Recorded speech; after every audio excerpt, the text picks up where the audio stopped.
илгери Дооронбек Садырбаев айтчылыгы буларың бобой калды депчи.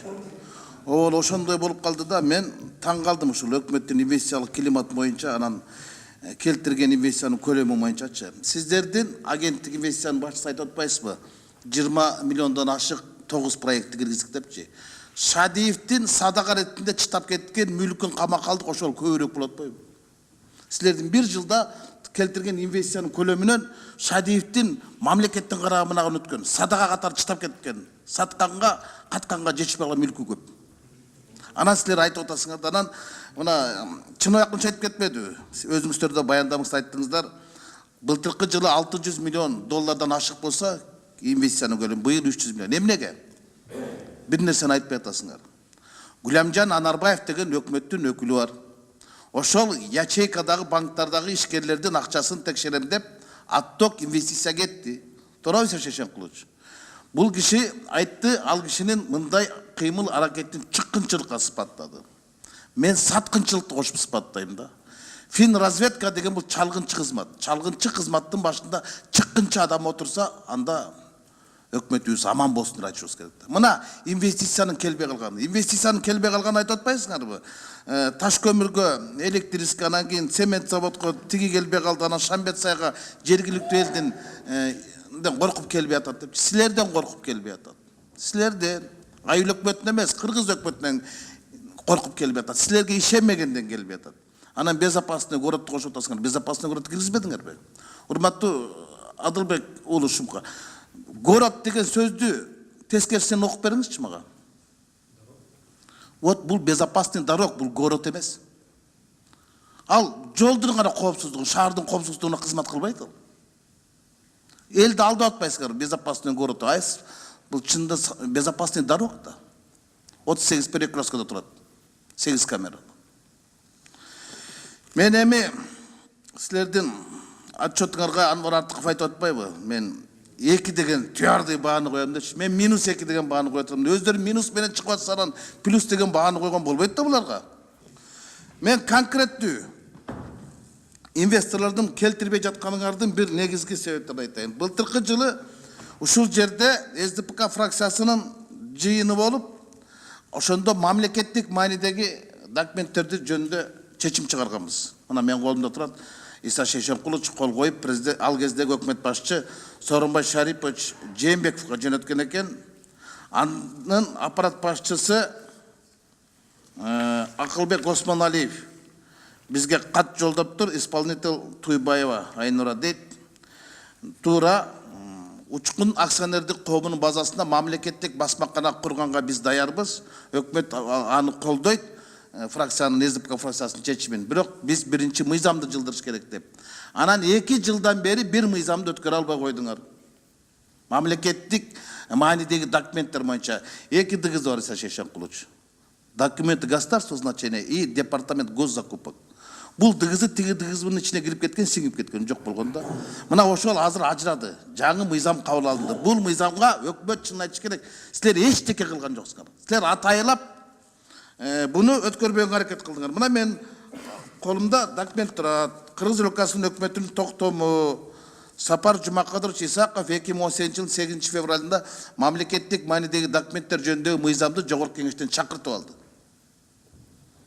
Рахмат айтышыбыз керек мамлекеттик каттоо кызматынын башчысы Алина Кабылбека Шайыковага жана биздин кесиптешибиз Гүлшат Асылбаевга. Ошолор мамлекеттик сатып алуулар жөнүндө мыйзамга өзгөртүү киргизип, президент 11 январда кол койду. Мындан кийин мамлекеттик маанидеги документтердин макамы өзүнчө болуп, акционердик коомдор болсо мамлекеттик ишканаларга жайгаштырыла турган болду да. Бул дагы парламент тарабынан кабыл алган нерсени өкмөт силер бир дагы инвестор тарткан жоксуңар. Мен кече атайын запрос кылдым. Bizde men 350 мамлекеттик маанидеги документтер бар. Начиная от свидетельства рождения, кончая до свидетельства смерти. Өлгөндөн төрөлгөнгө чейин адамдардын колунда 300ден ашык документ турат. Мен 6 жылдан бери ушул аткаруу бийлигин акылына же болбосо келтире албай келем да. Мына менин колумда 2 документ. Бирөө менин паспортум, бирөө айдоочулук бөлүгүм. Bunun bası 100 сом, bunun bası 1300 сом. Мына. Niçin diye soruyorlar. Ушул суроону өкмөт көрүш керек да, эмне үчүн билет, өлгүдөй билет.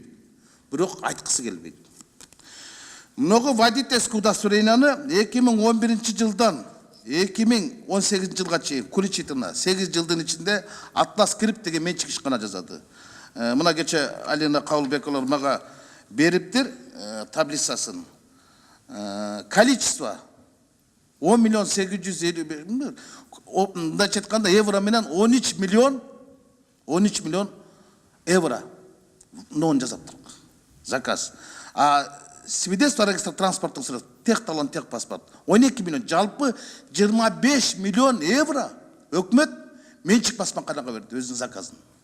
Ошол учурда учкун акционердик коому банкрот болуп, инвесторду келбей турат. Өкмөт келтиргиси келбейт.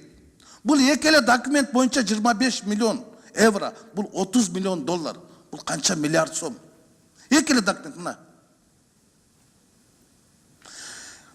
Фракция чечимин чыгарып берген, өкмөттө жумуш топ түзүлгөн, 2 жылдан ашты. Ал ортодо мына Ал Азимович менен биргеликте Иса Шешенкулович бара албай калган, жардамчылар биз өкмөттүк парламенттик делегация Швейцарияга барып келгенбиз. Чын айкын сиз да барып келгенсиз ал жака. Ал инвестор келем десе келтирбей атпайсыңарбы? Берем десе албай атпайсыңарбы? Силер менчик басмаканаларды багып, өкмөттүк басмаканаларды банкрот кылып, сатып жок кылганга аракет кылып атпайсыңарбы? КМШ мамлекеттердин бир дагы мамлекетинде биздикинде неме жок. Бардыгында өздөрүнүн басмаканасы бар, өздөрүнүн паспортун, өздөрүнүн акчасын, өздөрүнүн документтерин өздөрү жазат. А биздикичи? Паспортун Кенияда, акчаң Африкада,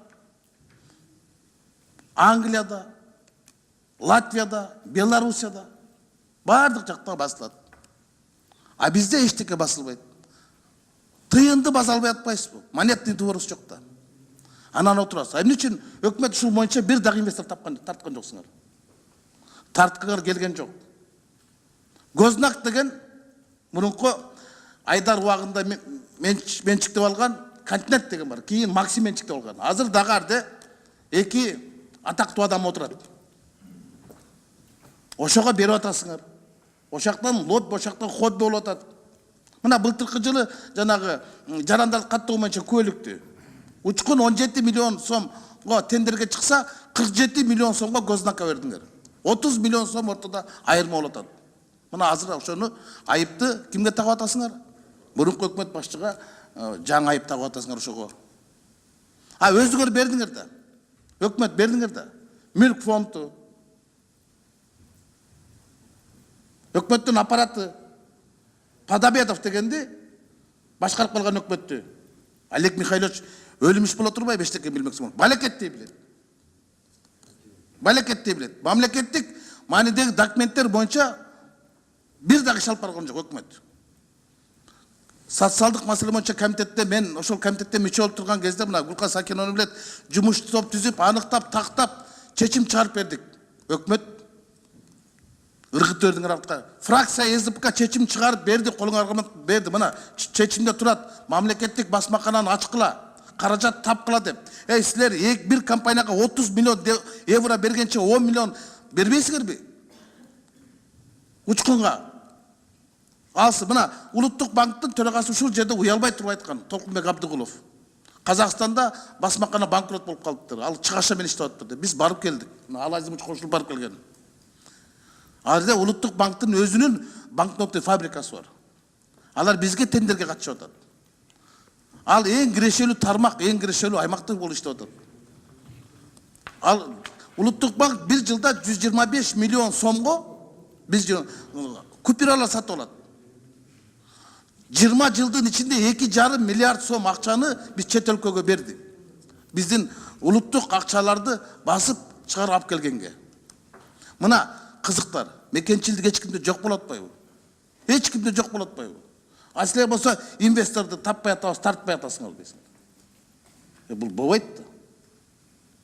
Отчетуңузду айтып атасыз да, тиги таласта мынча предприятие деп, ал жанагы төбө бурчакты кайра иштетип отурган ал ошол жердин эле баласы. Ал силердин өкмөт тарткан инвестор эмес. Силер тапкан эмессиңер, силер тарткан эмессиңер. Ал ошол жерде эле жүргөн төбө бурчак чогулуп жүргөн бала. өзүнүн өнөктөштөрү менен ачты. Андагы биз ачтык деп атасыңарбы? Азамат Арапбаевди силер ачтыңарбы? Же Азамат Арапбаев акча бердиңерби силер? Анда Азия Моллду силер ачкан турбайсыңарбы? Өнүктүрүү фондунан Өмүрбек Бабанов акча берип. Уят да. Bunun бардыгы Кыргызстандагы инвестициялык климаттын кескин төмөндөп кеткенине, келбей жатканына өкмөт өзүңөр күнөөлүүсүңөр. Өкмөт өзүңөр. Мындайда парламент чечим кабыл алыш керек. Бул инвестициялык климатты өзгөртө албаган өкмөт алдыда эмнени өзгөртө алат? Жылдан жылга артка кетип баратсак. Анан отуруп айтып атасыңар да, теги бул келбей атат деп. Келтирбей атпайсыңар. Ишенбей атпайсыздарга. Илең салаң отурсаңар, анан 9 проект менен 20 миллион сомго инвестор тарттык деп, анан каяктагы гемодиализ менен аппарат менен тигин айткан. Анда агенттиктин кереги жок. Айтып атпайм, Шадиевдин мүлкү көбүрөөк экен силерге караганда деп. Анан көчөдө бир 2 депутатты камасаңар, ошо мүлкүн камап калсаңар көбүрөөк болот экен. Рахмат.